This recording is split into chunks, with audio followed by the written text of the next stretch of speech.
Hello guys, അപ്പോൾ നമുക്കിന്നൊരു മീൻ പൊള്ളിച്ചതുണ്ടാക്കിയാലോ. So അതിന് വേണ്ടിയിട്ട് നമ്മൾ ആദ്യം കുറച്ച് വെളിച്ചെണ്ണ എടുത്തു. വെളിച്ചെണ്ണയിലോട്ട് നമ്മൾ കുറച്ച് സബോള, ഞാനിപ്പോൾ എടുത്തിരിക്കുന്ന 2 സബോളയും ഒരു കുറച്ച് ചെറിയ ഉള്ളിയും കൂടെ എടുത്ത്, പിന്നെ നമ്മൾ കുറച്ച് ഉപ്പ് ആഡ് ചെയ്ത് നന്നായിട്ടൊന്ന് വഴട്ടി അത് നല്ല സോഫ്റ്റ് ആകുന്നിടം വരെ നന്നായിട്ട് വഴറ്റിയെടുക്കുക. സോ വഴറ്റി അതിൻ്റെ ഇടയ്ക്ക് നമ്മൾ ഇഞ്ചി, വെളുത്തുള്ളി, പച്ചമുളക് ചതച്ചതും കൂടെ ചേർത്ത് എല്ലാം കൂടെ മിക്സ് ചെയ്ത് ഇനി ഇത് നന്നായിട്ട് വഴണ്ടങ്ങ് വരട്ടെ. അപ്പോൾ നമ്മുടെ മെയിൻ ഐറ്റം ആയ നമ്മുടെ നെമ്മീൻ ഇവിടെ വന്നിട്ടുണ്ട്. അപ്പോൾ ഞാനിവിടെ എടുത്തിരിക്കുന്ന ഒരു 1/2 കിലോ നെമ്മീനാട്ടോ, 2 പീസ് വരുന്നുണ്ട്. നല്ല അത്യാവശ്യം നല്ല വലിയതും നല്ല ദശയുള്ള നെമ്മീനാട്ടോ. എനിക്ക് കുഞ്ഞു നെമ്മീനെക്കാട്ടി ഇഷ്ടം ഈ വലിയ നെമ്മീനാട്ടോ. സോ അതിനകത്തോട്ട് നമ്മുടെ സാധാ മസാല എന്തൊക്കെയായിരുന്നു, നമ്മുടെ മുളക് പൊടി, മഞ്ഞൾപ്പൊടി, ഉപ്പ്, കുരുമുളക് പൊടി, ഇച്ചിരി വെളിച്ചെണ്ണ, പിന്നെ നമ്മുടെ വെള്ളവും കൂടെ ചേർത്ത് ഒരു പേസ്റ്റ് ഉണ്ടാക്കി അത് നന്നായിട്ട് മീൻ 2 സൈഡിലും അതിനകത്തോട്ട് പരട്ടെ. പിന്നെ നാരങ്ങാ നീരും ഓർ ബുഷ് ഓറഞ്ച്, എൻ്റെ കയ്യിലുള്ള ബുഷ് ഓറഞ്ച് അത് ഞാൻ എടുത്തത് കേട്ടോ. നാരങ്ങാ നീരും തേച്ച് ഇത് നന്നായിട്ട് തിരുമ്മി നമ്മളൊരു 10 മിനിറ്റ് അല്ലെങ്കിൽ 15 മിനിറ്റ് മസാലയൊക്കെ ഇറങ്ങുന്നിടം വരെ നമുക്ക് കാത്തിരിക്കാം. അപ്പോൾ ആ സമയത്ത് നമ്മുടെ അത്യാവശ്യം നമ്മുടെ എല്ലാം വഴണ്ട് വന്നിട്ടുണ്ട്. സോ അതിനകത്തോട്ട് മഞ്ഞൾപ്പൊടി, മുളക് പൊടി, മല്ലിപ്പൊടി, പിന്നെ നമ്മുടെ ഇച്ചിരി പെരിഞ്ചീരകവും കൂടെ ഇട്ട് ഇച്ചിരി എണ്ണയും കൂടെ ഒഴിച്ചിട്ട് ഇത് നന്നായിട്ട് ഈ പച്ചമണം മാറുന്നിടം വരെ വഴറ്റി എടുക്കാം. അത് കഴിഞ്ഞ് നമ്മളൊരു പാൻ എടുത്ത് പാൻ ചൂടാക്കി അതിനകത്തോട്ട് വെളിച്ചെണ്ണ ആഡ് ചെയ്ത് ഇച്ചിരി ഇഞ്ചി വെളുത്തുള്ളിയൊക്കെ കുഞ്ഞായിട്ട് അരിഞ്ഞതും ഇച്ചിരി കറിവേപ്പില കുഞ്ഞായിട്ട് അരിഞ്ഞതും അതും കൂടെ ആ വെളിച്ചെണ്ണയിലോട്ട് ഇടുക. അപ്പം വെളിച്ചെണ്ണയ്ക്ക് ആ ഒരു ഫ്ലേവർ വരുമല്ലോ.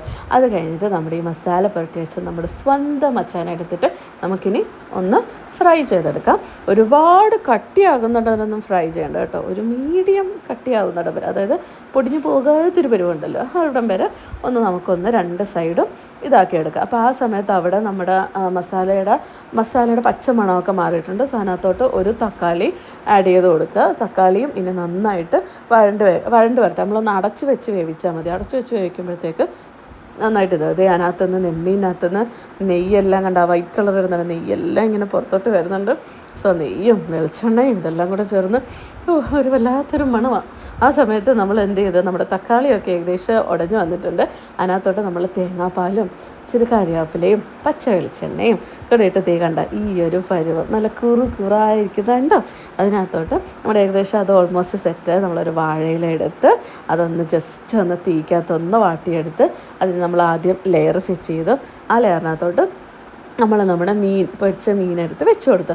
എന്നിട്ട് ബാക്കി വരുന്ന മസാല അതിൻ്റെ മുകളിലോട്ട് തന്നെ ഒന്ന് ആഡ് ചെയ്തിട്ട് ഒന്ന് നന്നായിട്ടൊന്ന് തേച്ച് പിടിപ്പിച്ച് ഇനി നമ്മുടെ അടുത്ത പരിപാടി പൊതിയുന്ന പരിപാടി. സോ ഇത് ഞാൻ നന്നായിട്ട് പൊതിഞ്ഞ് ഇത് പൊരിക്കാനായിട്ട് ആ മീൻ പൊരിച്ച അതേ പാനിൽ തന്നെ അതേ തവയിൽ തന്നെ ഞാൻ വെക്കുക കേട്ടോ. എന്നിട്ട് ഒരു 5 മിനിറ്റ് അപ്പുറത്തെ സൈഡ് ഇപ്പുറത്തെ സൈഡ് ലോ ഫ്ലെയിമിൽ വെക്കുകയാണെങ്കിൽ ഒരു 10 മിനിറ്റ് അങ്ങ് വെച്ചു.